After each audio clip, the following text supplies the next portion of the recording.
And we have our special guest to start the show, one of our favorite guests on the show. That would be our Magic 8-Ball. Currently waiting in the green room right now to join us. Yeah, the actual Magic 8-Ball. We're here to ask this question to start the day. There's a lot of final offseason grades for the Canes, right? The powers that be, The Athletic, ESPN, they're starting to judge everyone's offseason because for the most part, the hay is in the barn, right? For the most part, the work is done. And we remembered that if you go back, what was it, about 7 weeks ago? Yeah.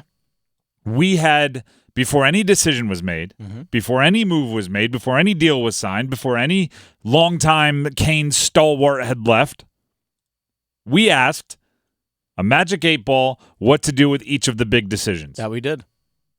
So now that the everything is concluded, we thought we would go back and we would say, which offseason would you rather have? The one that we actually just witnessed, the reality timeline, like the real thing that happened, or the one that the Magic 8-Ball predicted would happen, the one that the Magic 8-Ball, if named the GM, would have done. So, without further ado, Dennis, let's go through some of the bigger decisions that the Canes had to have to make and what the GM Magic 8-Ball said would happen. The first one was Jake Gensel.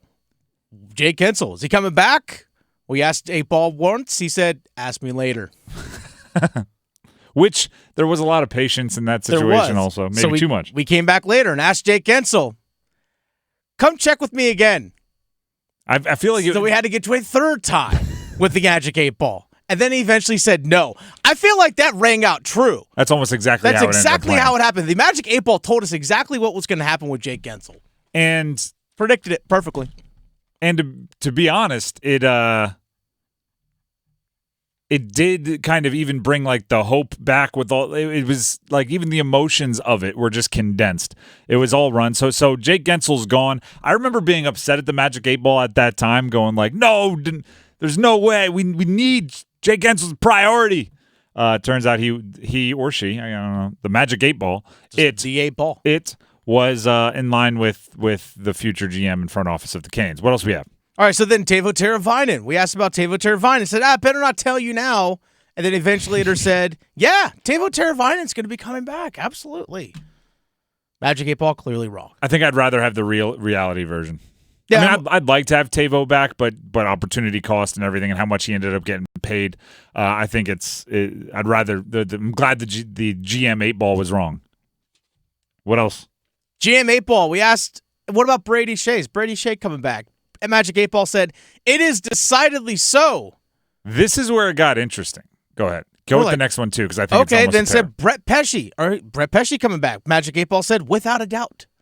This is where it's interesting. This is the big difference. This is where you have to ask yourself, would you rather have GM 8-Ball or would you rather have what actually played out? Because neither timeline has Jake Gensel coming back, but the Magic 8-Ball had the two high-priced defensemen both returning to the Carolina Hurricanes. Would have come on probably $11 or $12 million per year total. Instead, they went and got a couple of cheaper options for, what was it, $6.5 million combined to replace them? 6.8. 6.8. There you go. This is what it comes down to. And is it insulting to say I kind of wish the 8-Ball was right? Maybe. I kind of wish the 8-Ball had more power in this situation. I kind of wish the 8-Ball had more influence. Because if you're not bringing back Teuvo, if you're not bringing back Jake Gensel, there's some opportunity there to spend some money on the defense. Even though I like what they ended up doing with the defense, I kind of liked what they ended up doing with the defense. If that means you take care of some things with the forwards. It just didn't really happen. Were there any other questions we asked that we can review? We did. We asked, is Stefan Nason coming back? And it just said flat out, yes. And this is where I'm now having my own deja vu.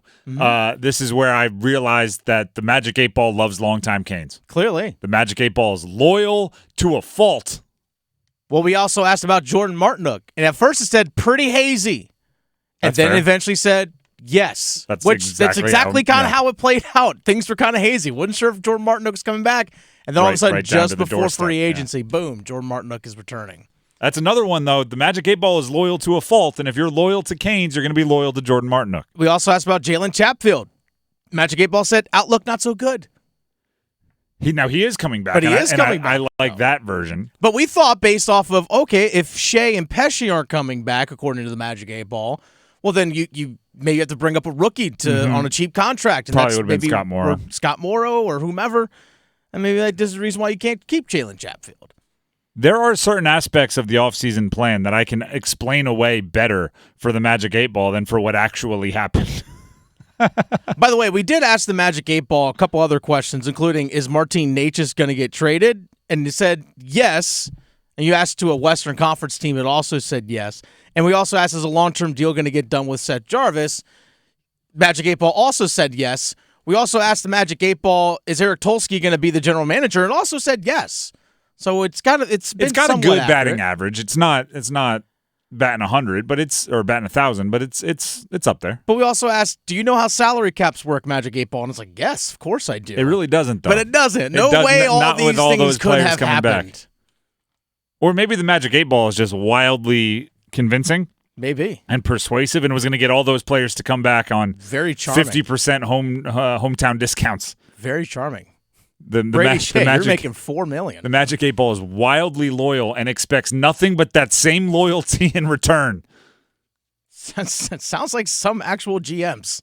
Like, let's be honest here. Although they're not wildly loyal, they just expect wild loyalty. Well, there's that too. In return, they cut you as soon as they can, but then expect you to take half the price to stick around. As far as the Canes offseason goes, ESPN gave it a C-. That's the real version, not the 8-Ball version. A C-. Now, I actually don't hate the letter grade C. C's get degrees, by the way. You're passing. I don't like their justification at all. If you read the justification for why the Canes received a C- in their offseason, I'll read some of it. Carolina stood pat with their goaltending, too, while failing to chase down any of the top netminders available in trade who could have provided insurance behind Frederik Andersen and his injury history.